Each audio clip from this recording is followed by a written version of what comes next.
This is Undaunted.Life, a man's podcast. I'm your host, Kyle Thompson. Let's get into it. All right, guys, we will get you to MARKWAYNE MULLIN here in just a second. But before we dig in, obviously today we're going to be talking about this proposed border deal that came out. The text of it came out on Sunday. This obviously affects me directly because it was negotiated in terms of the Republicans by my senator, James Lankford, who's also the I guess, co-worker, you could call MARKWAYNE MULLIN. But in this discussion today, we certainly talk about it. And MARKWAYNE is not on board with this. So spoiler alert, he's not on board with the bill the way it's currently constituted with the negotiations that happened with Senator Schumer and Senator Sinema, there it is, and Senator Lankford.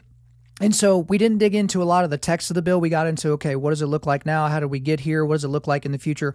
So I just want to break down a few things from the bill. And a lot of people have done this, but for some of you, the only political commentary you get is from my show, which is a little bit dangerous for you. But at the end of the day, I try to be as down the center and as clear on these things as possible. So just so you know, Senator Lankford, I'm on his email list. He sent an email with the text of this bill. So when I'm referring to things inside the bill today, some people are like, oh, it's section Q, dash, blah, blah, blah, and all that. I'm just going to give you the page number according to the link that is here in the show notes. And so maybe that's different from the actual congressional website or different things like that.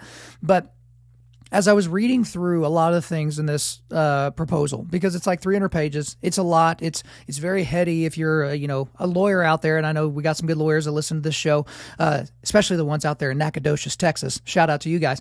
But you guys probably you've done a lot of this reading and a lot of this type of thing, and so I'm sure it's something that's easier for you to consume, not as easy for me to consume. But as I was thinking through and reading through this stuff, there's a great Napoleon quote. Yes, Napoleon. That I thought about this week, and it's never interfere with an enemy while he's in the process of destroying himself. So keep that in mind while I spitball here for just a second. So if I were a Democrat or an advisor to the Democratic Party, I would see the current public perception about what's going on at the border. And if I was being honest, I would have to admit, as a Democratic advisor, that the majority of Americans think that this is a problem created or at least allowed for by Biden and the Democrats. Okay. So if I were to advise the Democratic Party, I would tell them that somehow, guys, some way, we need to make it seem like it's the Republicans' fault that the border problem is happening. And it's because of their sycophantic support of the insurrectionist in chief, Donald Trump, right? We have to somehow make people believe that.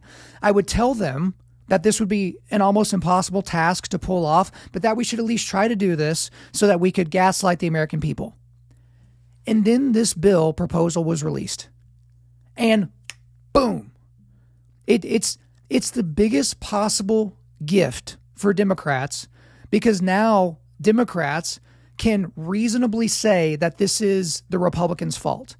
Now, this is probably not going to pass the Senate, may not even come up for a vote in the Senate. It's going to be dead on arrival in the House. There will not be a vote in the House. So the bill, how it's currently constructed, this is kind of foolish that we're even talking about it, because it doesn't matter. It could have not even be released. But the problem is they did release it. And Senator Lankford, who, as I've told you here on this show before, back in 2016, I wanted to write in Senator Lankford for president, and not vote for Donald Trump and not vote for Hillary Clinton. That's how much I believed in Senator Lankford. But this is just a heaping pile of crap. And when I see him go out there on the news and talk about, oh, well, y'all aren't reading this right, and this is what it means, and this is what it means. The problem, Senator, is that we can read. We can read, and also the people that were part of this process with you can read, specifically Chris Murphy. So he's a senator from Connecticut. He's one of the bill's authors, okay? He literally said that this bill, that because of this bill, that the border never closes. This is one of the authors of the bill. That if this were to go through, pass the Senate and the House, which it will not, and if it was signed by Joe Biden, which it would not be, that the border never closes. And he also said this on Twitter earlier this week. He said this: nobody had more optimism than me that Republicans would do the right thing and vote for our bipartisan bill to fix the border and fund Ukraine. But today we found out Republicans chose Trump. They want border chaos because it helps him campaign. That's all that matters. So Senator Lankford and any of the other foolish Republicans that got on board with this, just the writing of this policy, as and it's not even a real law right at this point, it's just a proposal. They have allowed the Democrats to put part of this burden and part of the blame on Republicans. It is So unbelievably foolish. So there are a lot of Oklahomans like me that are very furious with Senator Lankford, who is, again, one of the most conservative Republicans in Congress. One of the most conservative across the board on a myriad of issues, including my biggest issue, which is the pro-life issue. But this is egregious. It's absolutely egregious. So the best case scenario is that Senator Lankford is just too weak to fight against Christian Sinema or Senator Schumer and to be able to push back on the stupid parts of this policy. But then it's like, what are the other options? He thinks this is a good idea because he sure is making the rounds on CNN and other places right now saying, oh, no, this is great. This is what it actually means. We're not turning away 5,000 people we're not, letting 5,000 people into the interior every day. We're turning 5,000 people away. And he said that over and over and over, which is kind of dumb just from the outset, because even at that number, even at 4,999 people a day, that would be 1.825 million illegal immigrants that we know about being released into the interior of the United States every single year legally. 1.825 million, which, if it were its own city, guys, that would make it the 5th largest city in America, only behind New York City, LA, Chicago, and Houston. And let's not pretend like the cartels who are actually running the border, it's not the United States, it's the cartels. Let's not pretend like they can't count and they wouldn't manipulate waves that they're sending to the border of people, because this bill says that, okay, if it's above 5,000 people encountered at the border over, a 7-day period, then we're shutting the border down. Well, then they're just going to send people in waves to the border, on 5 and 6 day rotations, because duh. But in addition to that, so that 5,000 a day number you've heard bandied about a lot, that would not include unaccompanied minors. Unaccompanied minors would not be included in the 5,000 per day, which this bill, this nonsense bill, would not usurp the Flores Agreement. Okay, so basically the Flores Agreement says is that at some point, those unaccompanied minors would have their illegal guardians. It would be the legal guardians of those children that are illegal in terms of their ability to come to the United States. They would be reconnected in the United States. That because the unaccompanied minors came, their illegal immigrant parents would be welcomed into this country. And again, that's not taken into account with the 5,000 people a day. And so we actually see this on page 60 and 83 of the bill. Again, that is in the show notes. It says this: nothing in this section may be construed to abrogate any provision of the stipulated settlement agreement in Reno v. Flores. Also, this bill states that if 5,000 people or more per day, like I said, came to the border for any 7 consecutive day period, that the border can be shut down entirely. But, and here's the big but, the bill gives the president, who currently is Joe Biden, legal authorization to suspend that order at any time. So we see this on page 129 of the bill. If the president finds that it is in the national interest to temporarily suspend the border emergency authority, the president may direct the secretary, that is Mayorkas right now, to suspend use of the border emergency authority on an emergency basis. So essentially, you have more than 5,000 people a day come in for 7 straight days. We're like, all right, well, hey, this bill says that we need to shut down the border. And Joe Biden says, I don't think we're going to do that, you dog-faced pony soldier. And guess what? It's not shut down. He says to Mayorkas or whoever's in that secretarial position, hey, we're not shutting down the border. And you know what Republicans can do about it? Not a damn thing. Not a single thing.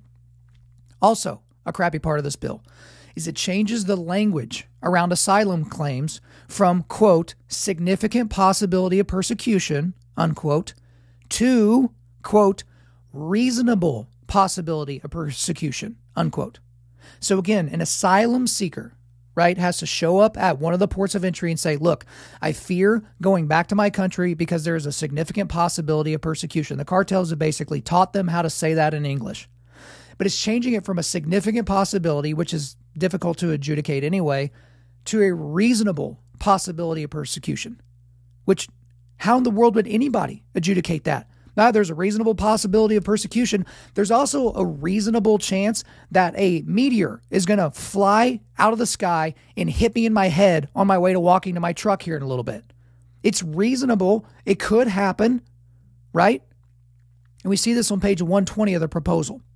If such alien demonstrates during the interview that the alien has a reasonable possibility of persecution or torture, such alien shall be referred to or placed in proceedings under section 240 or 240D as appropriate.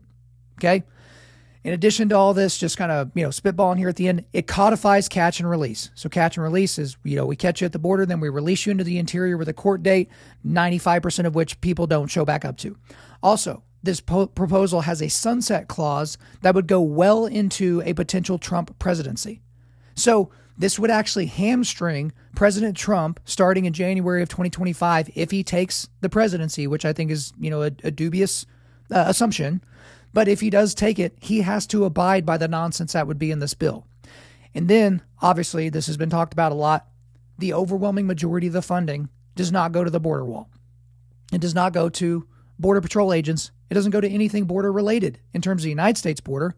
So it's about $20 billion to our border, but $60 billion would go to Ukraine and $14 billion would go to Israel. So American taxpayers would be paying $74 billion to protect the borders of not America. And in addition to this, there would be $2 billion that would go to organizations that are in this country that are aiding illegal immigration, that are facilitating it. And also $3 billion would go in aid to Gaza, which in other words means American taxpayers would be giving $3 billion to Hamas in their fight against Israel. So we give $14 billion to Israel, but then we give $3 billion to Gaza, which is not going to go to provide clean, drinking water or healthy food to Gazans. It's going to go to make rockets and to buy AKs. So if this comes up for a vote, this is going to die 1,000 deaths in the Senate. But the thing is if it does even come up for a procedural vote, which Mark Wayne talks about here in the interview, you better pay attention to the Republicans that vote yes for this. Because Senator Langford's going to have to. And if you're an Okie right now and you're pissed off about that he would vote yes because he's the one that wrote it, I'm with you. I'm completely with you. Is that enough to not vote for him the next time he's up for re-election? I don't know. This is really bad. This is really, really, really bad. And a lot of people are calling for his head, and, I get it. And calling for his head politically, obviously.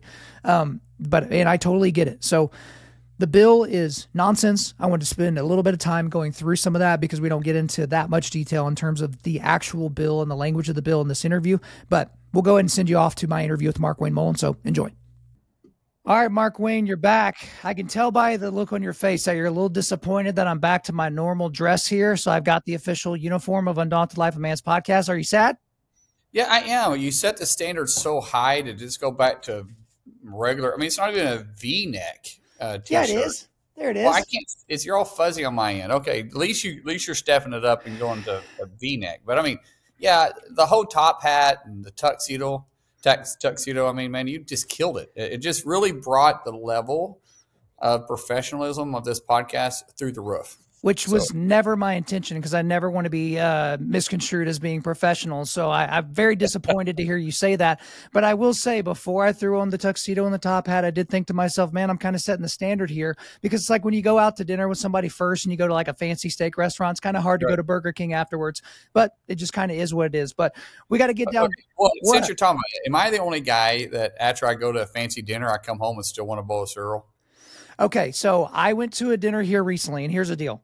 Like when I go to a restaurant, I'm going there to eat. I don't want an experience. I don't need ambiance. I don't need music. But I had a really good buddy invite me to this dinner, and it was with this fancy chef. And like it was actually a really cool dinner, and there were different smells and different music and all that. I was starving when I left. And I told my wife before I left, I'm like, I guarantee you I'm going to have to get something to eat after this because it's going to be really delicious food, but it's also going to be serving size for like little people.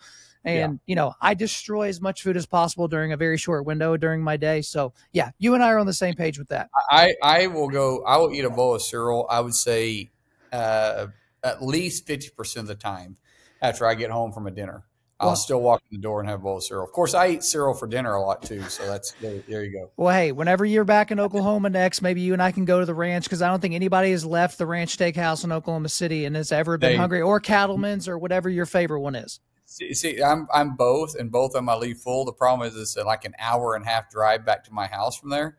by the time I get back, it's digested. I'm ready for a bowl of cereal. All right, I have a new plan before we get down to business. So what we will do is we will do like a mid-afternoon thing. We'll do a late lunch at Cattleman's. Then we will, sit there, have a good time. And then we will drive to the ranch and do an early dinner. And so with those two things combined, by the time you get home, you should be satisfied. No Fruit Loops needed. Yeah, you'll be rolling me out the door. I'm fine with that. I'll butter up the doorway if we need to get you out. That's no problem. I could carry you out of there, sir. It's not a big deal. But hey, we need to get down to business here. Obviously, the only thing that anybody really wants to talk about this week is the proposed U.S. border proposal. Right. Obviously, there's been a ton of backlash. There have been a lot of prominent Republicans, not the least of which are senators that are like, there's no way. Rubio, Florida, Ted Cruz, Josh Hawley, Rand Paul, Mike Lee, J.D. Vance, Tommy Tuberville, all of them have said, there's no way I'm voting for this. This is a piece of garbage. They said, Mike Johnson said this isn't even going to get a vote in the House. And so I guess just the easiest way to start before we actually dig into the text of the bill is you, Markwayne Mullin of Oklahoma, representing me. Do you support this bill in the way that it is right now? And I guess, do you even think it's going to come up for a vote in the Senate, much less the House? Well, we'll do. No, I don't support it the way it is right now. Absolutely not. But we're going to do a procedural vote today, and today is Wednesday. I don't know when this will be released Thursday morning. Yeah. So and it'll go down in flames. It won't even get close. In fact, I don't even know if they actually bring it up for procedural vote because there's enough Democrats that's actually pulled off of it, and all the Republicans have pulled off of it. I don't think it'll. I don't know. Even if they do bring it to the floor, it's going to fail. So then what do? You try to repackage it. I don't think you can repackage it, but let's go to the backstory on this and understand how we got to this place. And so there's always a backstory to every bill. You got to go back to, remember last year, let's say August, when people were screaming, we need a border bill, right? We need a border bill. Now the House has passed H.R. 2. H.R. 2 is the gold standard, but Schumer said he wasn't bringing it to the Senate floor, and Biden said he would veto it. But that's where the House was at. House is controlled by Republicans. They can pass that. You got the Senate's controlled by the White House. It is. It's controlled by the White House. It's not controlled by Schumer. So they want an open border. So what the original plan is just to get a bill to the floor, get a border bill to the floor. Because once you get it to the floor, the border bill is never going to stay intact. It's amended. And everybody's going to amend it. And then if you could get the bill amended, then you can go to conference with H.R. 2 and the House passed border bill. And then you get the Senate passed border bill, which has been amended. And you go to conference and you hash out the differences. And that's our best place to actually go to, because when you have James Lankford negotiating a border deal, he's negotiating against Biden and Chuck Schumer. So he's one piece of a three-legged stool. Probably not the best position to negotiate. It's like, I'd rather fight one-on-one than two against one. Yeah. And that's it. The analogy would be he's fighting two against one. But when you bring it to the floor, it takes Republicans and Democrat bills now to pass it. And keep in mind, there's a lot of Democrats that want to open border. So once you get it to the Senate floor, now you start having amendments. They have to accept the amendments because they know that the Republicans have to vote for the bill too. So now it's not James Lankford negotiating against two, it's 50-50. And then then by the time you get it out of there, and the bill would get better if you could amend it. And then once you go to conference, because you assign conferees, now you're dead. You're deadlocked. Those bills have to marry, and there's not going to be a perfect bill, but it's going to be so much better on the third process, because the first process is bring it to the floor. Second process is to amend it. Third process is conference. But because everybody got out in front of this bill before they even read it, politics got in the way of us actually being able to get a border bill. So it got destroyed before the text was even out. I mean, my Lord, 3 minutes after the text was out, you had leadership coming out saying the bill's dead on arrival. And you're going, that's 370 pages of extremely complicated reading. And you've read it in 3 minutes and you're already saying you're against the bill, and we forgot the process of what we're doing. So it's kind of unfortunate that we're here, because we knew this bill was going to be It wasn't going to be a good bill when it came out. We knew that, but that's what the amendment process is. And there's never been a bill that's came through the Senate that didn't get amended. Well, and that's what I appreciate. The last time we talked about this was just a few weeks ago. You're like, what exactly are we talking about right now? Because the text of the bill wasn't out yet. It's like, let's not put the cart before the horse. But you're right. The text was released Sunday night, and within minutes on Twitter, everybody had their ready-made proposals. Now, we're recording this on Wednesday. This is coming out on Thursday, but on Tuesday, so this would have been yesterday, you posted something on Twitter, and I just want to read through this because the biggest critique of this bill, and really any border bill in general, there are a lot of big critiques. We'll get to some of them, is that Biden can go ahead and do some of the things anyway. So I have to read what you wrote here because it's perfect. Joe Biden likes to say he's waiting on Congress to secure the border. Interesting how President Trump was able to do it all on his own. Here are 10 things Biden can do right now using his own executive authority. One, end Obama era catch and release. 2, reinstate the Remain in Mexico policy. Amen. 3, reinstate safe third country agreements. 4, end parole abuses. 5, detain inadmissible aliens. 6, use expedited removal. 7, rein in taxpayer-funded benefits for illegal aliens. 8, issue a proclamation to suspend or restrict entry. 9, resume construction of the border wall. 10, use current law deportation authority under Title 8. So with all that in mind, all 10 things are, fact check true. Why would Republicans or Republican voters or American taxpayers, why would we stomach any type of border deal when all these things can be done right now? What can Republicans do to force Joe Biden's hand? Because he clearly doesn't want to do any of these things. So go back to where Trump was in office and he was trying to change the asylum process. Right. And it went to court and he got overturned at court. And what he was trying to do is keep them from being able to come across and say the magic words, "I fear my country." And then they automatically go into the asylum process, and the asylum process then gets overwhelmed. And it takes years for us to hear if they actually have a credible threat. So he wanted to change it. Instead of us having a hearing for it, that when they claimed asylum, they also had to have proof that was there. So what this bill process was, it was one, we were going to look at the asylum process and change it because there's a North American pact between Canada, United States, and Mexico that says that if you enter one of those countries first, that is where you're to claim asylum.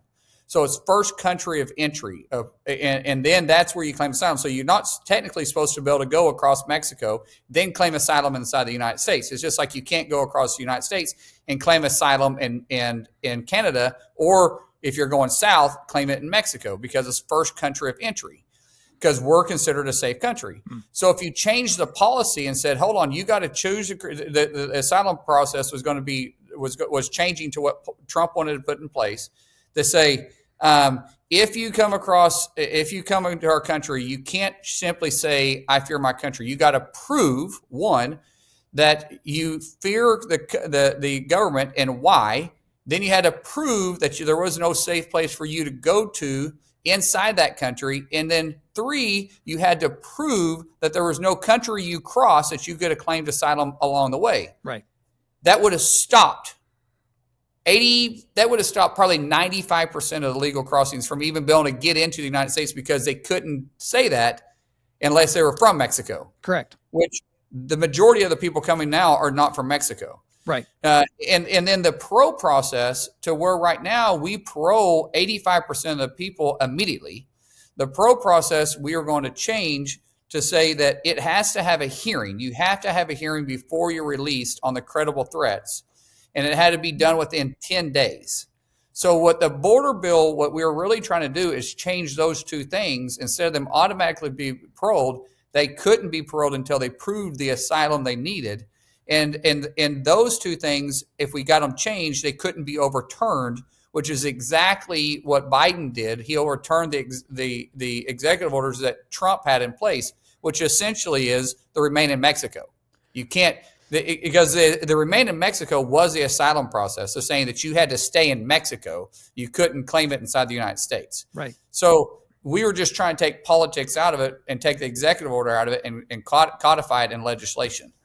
Okay, so where we're at right now, there's a lot of things, and you and I have talked about this before. It's easy to be a purist when it comes to policy. It's very different when you're a lawmaker.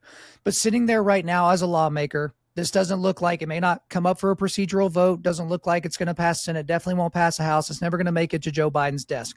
I've heard people say this, and they think this is like the Hail Mary big time option, but I don't necessarily know. Of all the things that the Republicans could hold the Democrats' feet to the fire on, up to and including a government shutdown, the border is the one that I feel like the American people can be like, yeah, it's very important, because all these blue cities and blue states and sanctuary cities even, they're finally seeing what the real life consequences are of these policies that sound good in theory. Like Denver right now, I think is per capita has more illegal immigrants, sleeping and sheltering there, and it's destroying the local economy of Denver. And that's a very micro example. But I think there is an appetite for Americans to say, yeah, if we need to shut down the government for a little bit to get Biden to move on this, that's great. But is that something that the Republicans would even do? Is it like, hey, let's just wait for the election in November and then we'll figure it out then? Or is it like, hey, this is a disaster now, we need to fix it now? I think the appetite is, politically speaking, is people want to wait until Trump gets in office. The reality is we do need to fix it now. Every day we're going to continue to have record crossings. The numbers are down slightly, but they're going to increase. And then if Trump were to win, say he wins in November, the next 2 months are going to be chaotic at the border because everybody knows what's happening. And so the drug cartels are going to try making all the money they can, and they're going to try rushing it through. So we need to actually be prepared for that as well. But we can't sit there, Kyle, and think that we should wait on this. Sure. You have an open border. That's what you have right now. Or you pass a border bill that changes some of the policies to keep that from happening. Joe Biden already said that if we pass a border bill, he'll shut down the border. Well, my point on my tweet I put out was, or X, whatever you call it now, is that he doesn't have to have that authority. He could do that right now if he chose to do it. He's just looking for an excuse, because the politics in this is they drug their feet so long to get this border bill done. We could have rolled this thing out in December. Mm-hmm. They drug their feet so long, they made it toxic, and they never wanted to get the border bill done. What they want to do is come back and politically say, see, we try to do something, but the MAGA extremist doesn't want it to be done. Yeah, so it's all politics. It has nothing to do with policy up here, Kyle. Nothing. Well, I mean, obviously that seems to be true. And the reality is if it's the right thing to do in January of 2025, it's the right thing to do right now. And so with that in mind, I've heard people float this because I've said it here on this show, and all the way up to the richest man, on the planet, Elon Musk, has said something similar. It seems like the reason why the Democrats, and specifically Joe Biden, don't want to shut down the border is because they believe, probably not in Joe Biden's lifetime, which, that's not saying much, but they believe that at some point the Republican Party will completely cave on amnesty, and not just DACA, not just, DACA recipients and, kids that for no fault of their own were brought here illegally just so their parents could get here illegally. Not those people, but just at some point, the 15, 20, 25, eventually 30 million illegal immigrants that are here in this country, that Republicans will falter, and in one fell swoop, all those people will be given citizenship and voting rights, thus locking in a Democratic majority essentially forever. And part of the thing that I said on my show, and I can't remember if I told you this or not, I think the reason why these Democrat senators and Democrat governors and mayors are freaking out about their cities being overrun is because that wasn't part of the plan. The plan is to overrun red states so that you put so many of them, these illegal immigrants in Texas, that when you snap your fingers and they're all legal, now Texas goes immediately from being a red state to a blue state. And then every federal election is now toast for Republicans. Again, this seems like conspiracy theory stuff. And pre-2020, I probably wouldn't even have said this out loud because I thought it would have just been too outlandish of a plan. But this, in its most basic form, even as nefarious as it is, that seems like the plan. Like if I were to create this plan with a cabal of evil people, it would be like, hey, we're just going to get these people here and eventually Republicans will cave. Do you see it that way? Do you see a future where that's going to happen? I can see, I'm going to play along with you here for a second. Okay. Mm-hmm.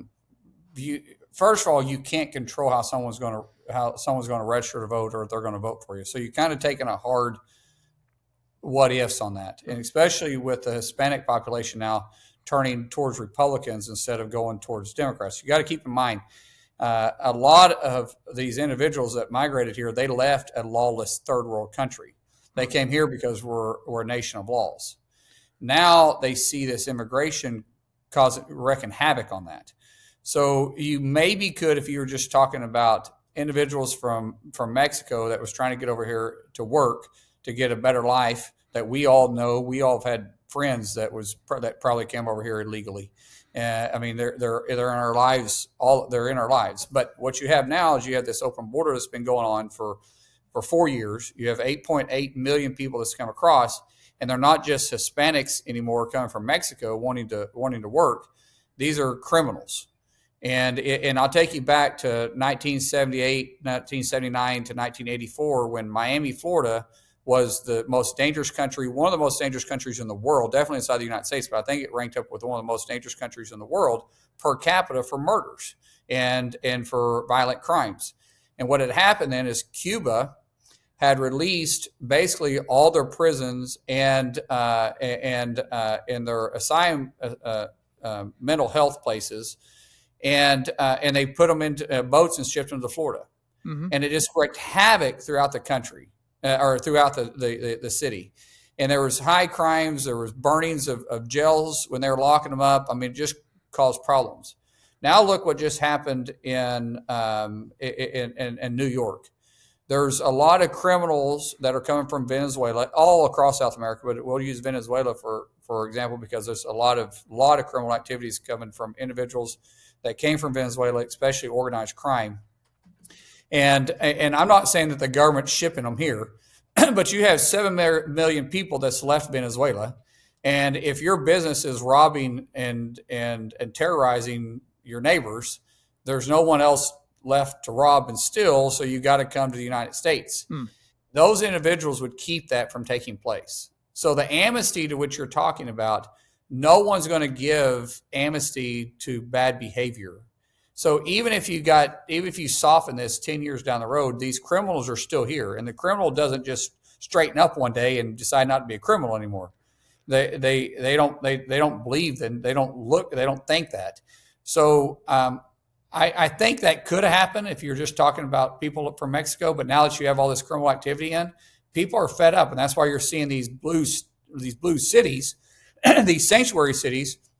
Kyle are going, get them. We got to do something. We need to secure our border now because the neighborhoods are rough. I was in New York last week, and I went right past the hotel that they're all staying in because I was meeting 1 block away, and it's rough. I wouldn't want to necessarily walk down there. I don't have a problem walking down there myself, but I wouldn't want my wife to be walking down there by herself. I promise you that. And it's not that because of they're Hispanics. It's because it was a rough looking crowd. I mean, You understand rough if you've been around it before, and that was a rough crowd. That wouldn't be a crowd you want to mess with.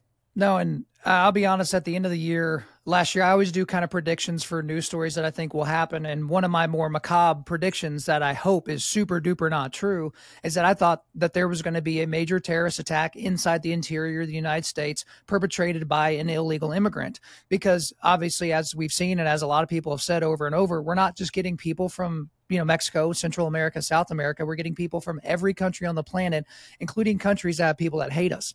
And they don't hate us because of, our politics. 170 different countries have been, people from 170 different countries have been apprehended this year already.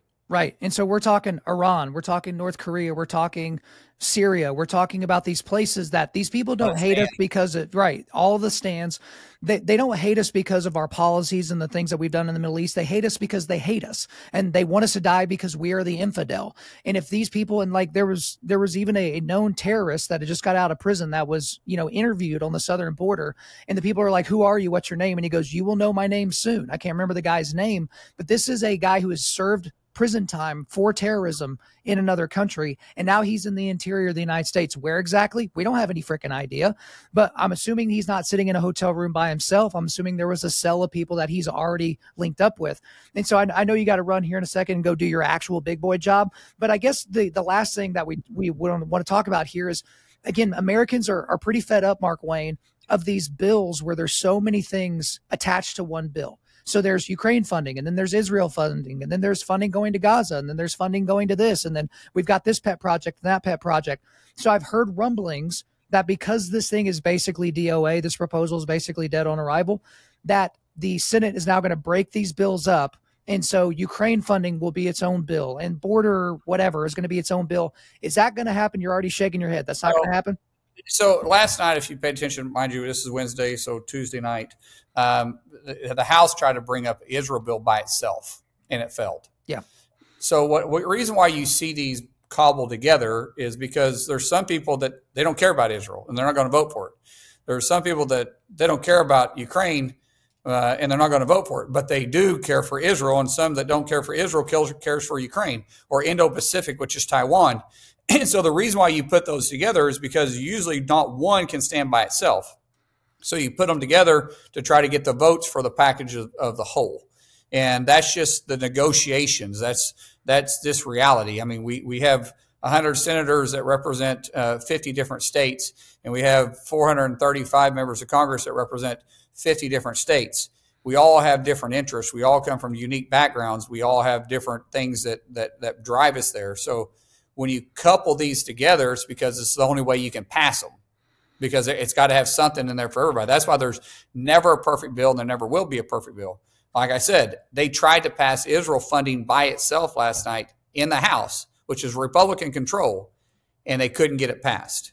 So what you're going to see is a slimmed down portion. So basically all we're going to do is take the border bill out and vote on Ukraine, Israel, and Indo-Pacific, which is Taiwan. And then you may have a supplemental disaster portion of it too, because the people that really don't care about international affairs, they want to have disaster relief. And so there's the fires in Hawaii, and then some of the storms that we've been dealing with, the heavy snowstorms we're dealing with on the West Coast. All that disaster has to be refilled because we're basically already out of money for FY24. So that's the disaster bill's in there, and that's to get another group of people to vote for it, because you don't have enough people to support any one issue. Sounds complicated. I don't like it. Well, it's politics, but that's what we've been doing. We've been doing this since the conception of this country, and that's why I say there's never been a perfect bill ever. I mean, even the Constitution was amended. So there's always give and takes in this, and that's the reality we live in. Not everybody's from Oklahoma. Well, you say there's never been a perfect bill. Well, I'm giving you that as your goal for 2024, Mark Wayne Mulllin. You are going to author the perfect bill, and maybe by the next time we talk in March, you will have done so. It'll have to be something simple, like everybody agrees I have the best beard in Congress, something like that. You have one of the only beards in Congress, okay? I saw that Ted Cruz was maybe going to grow out the mutton chops, according to Babylon B. It's not a beard. It's kind JD Vance's got a strong beard. JD's got a strong beard, but Cruz, I don't know what he's got going on there, but it looks like something that we used to call it mangy dogs. Yeah, that's kind of how it looks. Well, hey, you got a bunch of beeping and buzzing going on over there. I think that means you got to go. So we'll talk to you next month. All right. See ya. Thank you guys so much for listening to this episode. Wherever you're listening to this, please subscribe, rate, and leave us a positive 5-star review. If you want me to come speak live at your event or on your podcast, just shoot me an email to info@Undaunted.Life. That's info@Undaunted.Life. Follow us on Instagram and like us on Facebook, and check out our website for everything else, including how to donate to keep more content like this coming your way. Just go to www.Undaunted.Life. And also, we want to thank the band Holy Name for allowing us to use their music for our content. The music on this podcast is their song Perpetua, which is off their self-titled debut album on Face Down Records. The links are in the description. I'm your host, Kyle Thompson. Remember, keep pushing back darkness, keep forging spiritual, mental, and physical resilience, keep seeking the Lion of Judah.